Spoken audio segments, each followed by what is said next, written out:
Dari temuan Anda di lapangan juga ada bukti bahwa pembunuhan terhadap orang-orang yang dicap PKI itu juga spontanitas dari masyarakat? Bagaimana itu spontanitas masyarakat? Dari tanggal 1 Oktober sudah ada perintah dari militer untuk menghancurkan dan membunuh semua. Dari tanggal 4 Oktober, masyarakat sudah disuruh untuk ikut.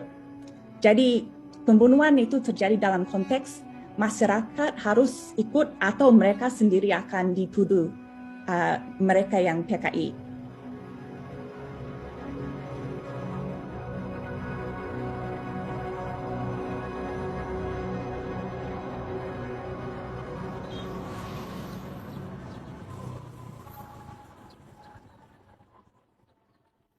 Lubang-lubang pembantaian terhadap orang-orang yang dituduh komunis pada tahun 1965 di perbukitan Selawah di pinggiran kota Sigli Aceh menjadi ingatan kolektif masyarakat.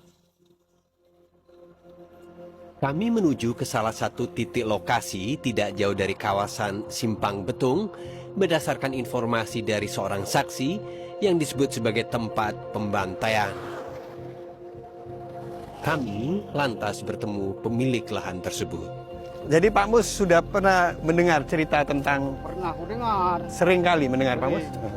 Dia dengan sama orang sini kan. Jadi orang di sini cerita bahwa dulu tempat Pak Mus tinggal sekarang dulu dijadikan lokasi pembantaian orang-orang yang dianggap PKI, Pak Mus. Ya, aku dengar kayak gitu. Apa nama daerahnya di sini? Simpang Puntung. Oh, Simpang Betung. Oke. Dari sana, Mustafa mengarahkan kami ke hamparan tanah datar yang luas.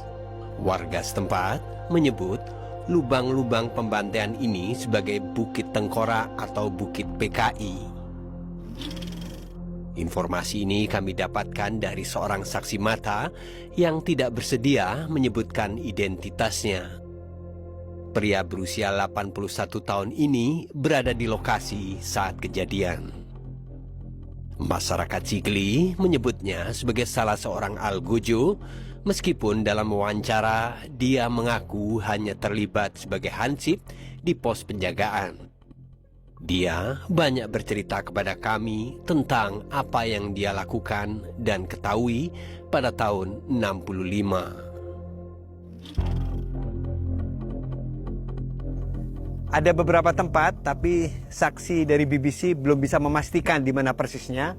Hanya dia mengatakan salah satu lokasi secara luas ada di sini.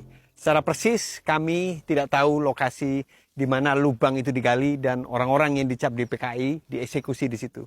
Tetapi setidaknya ada 10 titik yang dijadikan lokasi tempat eksekusi orang-orang yang dituduh PKI.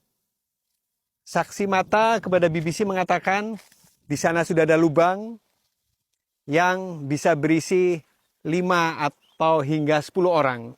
Dalam posisi duduk, mereka dihadapkan ke lubang dan eksekutor akan menebas kepalanya.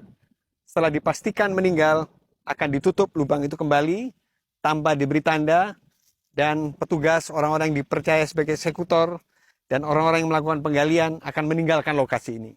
Saksi mata itu juga bercerita tidak sedikit orang-orang dieksekusi itu sama sekali tidak tahu menahu tentang situasi politik. Sama sekali bukan anggota Partai Komunis Indonesia atau apapun.